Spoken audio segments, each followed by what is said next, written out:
قیافے کو اور ان کے چہرے کو نہیں دیکھا تھا تو کیسے پہچانا کہ یہ آپ کی والدہ ہیں؟ تو کہا انہوں نے اپنے چہرے پر نقاب لے رکھا تھا اور اپنے چہرے کو چھپا رکھا تھا۔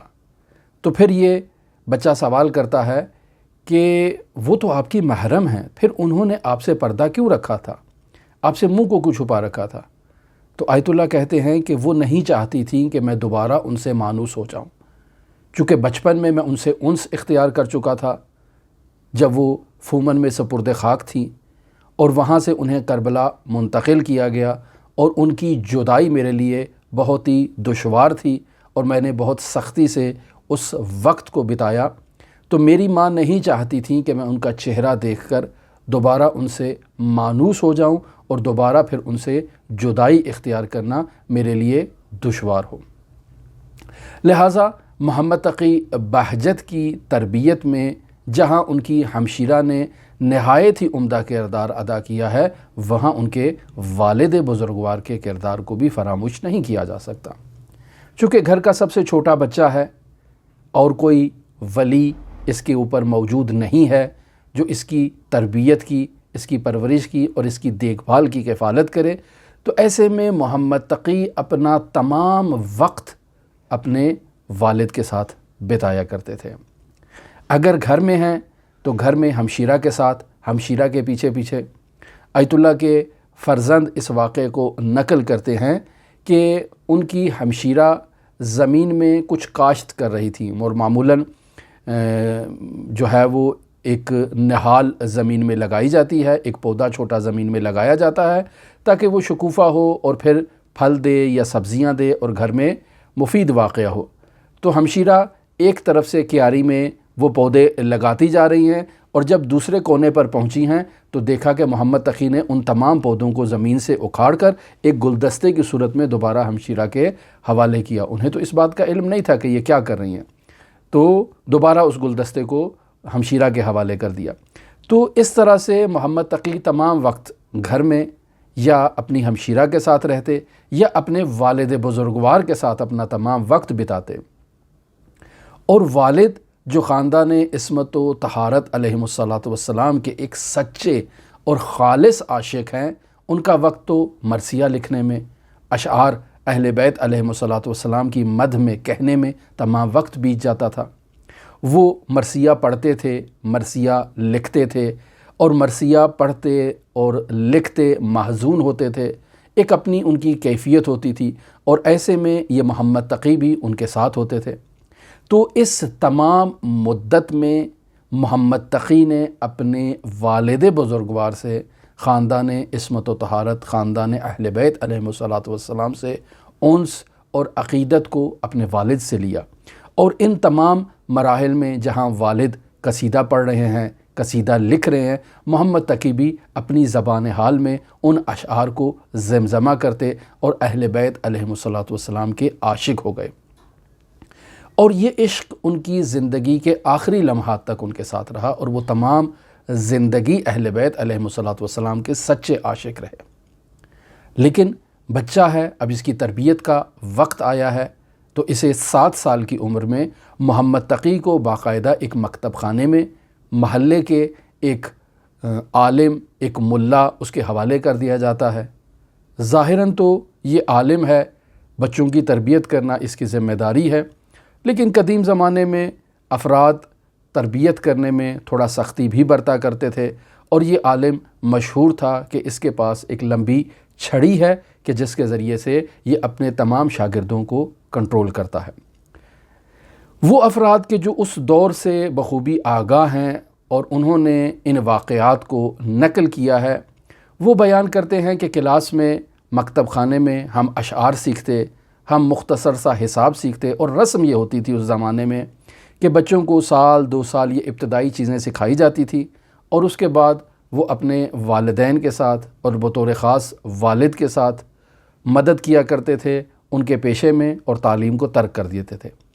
لیکن محمد تقی بہجت تو ایک خاص بچہ ہے، اس کی ولادت کی تو والد کو بشارت ہوئی ہے، والد اس کی تعلیم و تربیت سے جو ہے وہ اس کو نظر انداز نہیں کر سکتا۔ تو ایسے میں بچے نے مدرسے کے اندر اشعار سیکھے، فارسی ادبیات کو سیکھا، قرآن مجید کی مختصر صورتوں کو پڑھنا سیکھا۔ اب جب بچہ کلاس میں ایک نہایت ہی ممتاز اور نہایت ہی اچھی تعلیم و تربیت میں آگے بڑھ رہا تھا، تو جب کبھی استاد کلاس میں موجود نہ ہوتا تو یہ بچہ باقاعدہ مانیٹری کے فرائض انجام دیتا، تمام بچوں کو کنٹرول کرتا اور استاد کی نشست کو باقاعدہ خالی نہ رہنے دیتا اور بچوں کی تربیت کرتا۔ لیکن ایسے میں استاد نے اپنے بچوں کو کنٹرول کرنے کے لیے ایک مرتبہ محمد تقی بہجت کو بھی پٹائی کی اور انہیں بھی جو ہے وہ ان کے ہاتھ پر چھڑی ماری۔ اب جب ایسے میں محمد تقی بہجت جو ابھی مکتب میں موجود ہیں، جو نہایت ہی ذہین اور فطین طالب علم ہیں اور اچھا پڑھنے والے ہیں، کبھی ان سے کوئی خامی اور کوتاہی سرزد نہیں ہوئی ہے، تو ایسے میں جب استاد نے دوسروں کو سبق سکھانے کے لیے بچے کو متنبہ کیا تو محمد تقی بہت افسردہ ہوئے اور اپنے والد بزرگوار کے حضور آ کر انہوں نے باقاعدہ معلم کے اس عمل کی جو ہے وہ ناراحتی اور اپنی تکلیف کا اظہار کیا کہ میرے ساتھ زیادتی ہوئی ہے۔ محمد تقی بہجت کے والد جو کہ ایک شاعر تھے، انہوں نے بچے کے لیے اس تکلیف کو دور کرنے کی خاطر، اس کی اس پریشانی کو دور کرنے کی خاطر باقاعدہ اس مربی کے لیے، اس معلم کے لیے، اس ملا کے لیے باقاعدہ ایک قصیدہ تحریر کیا تاکہ اس کی سرزنش کی جائے کہ اس نے کس حق سے اور کس جرأت کے ساتھ اس بچے کو مارا ہے۔ لہٰذا شعر کہا کہ محمد تقی جان مرا چوب زدن یعنی چے، گل و بستان مرا چوب زدن یعنی چے، شاخ و ریحان مرا چوب زدن یعنی چے، لب و دندان مرا چوب زدن یعنی چے۔ یعنی باقاعدہ ایک اشعار کے ذریعے سے انہوں نے اس معلم کو اور اس شخص کو متنبہ کیا کہ تم نے اس بچے کو نہیں مارا، تم نے گویا کہ مجھے مارا ہے، اور کس حق سے تم نے مجھے مارا ہے۔ لہٰذا جب یہ قصیدہ محمد تقی بہجت اس معلم کے پاس لے کر گئے تو وہ معلم اس قصیدے کو پڑھ کر نہایت ہی جو ہے وہ انہیں اپنے فعل پر پشیمانی ہوئی اور دوبارہ انہوں نے کبھی محمد تقی کے ساتھ زیادتی نہیں کی۔ ہماری گفتگو آپ کے ساتھ آیت اللہ شیخ محمد تقی بہجت فومنی کے حالات زندگی، واقعات اور حکایات پر جاری ہے۔ آپ اگر دلچسپی رکھتے ہوں تو ہمارے ساتھ رہ سکتے ہیں۔ ہماری دعا ہے کہ خداوند متعال ہمیں ان بزرگ علماء کے حالات زندگی سے سبق سیکھنے کی توفیق عطا فرمائے تاکہ ان کی زندگی کو ہم مشعل راہ بنا کر حضرات ائمہ معصومین علیہم الصلاۃ والسلام کے حالات زندگی کو بہتر انداز میں درک کر سکیں، سمجھ سکیں اور ان پر عمل کر سکیں۔ اللہم صلی علی محمد و آل محمد وعجل فرج قائم آل محمد۔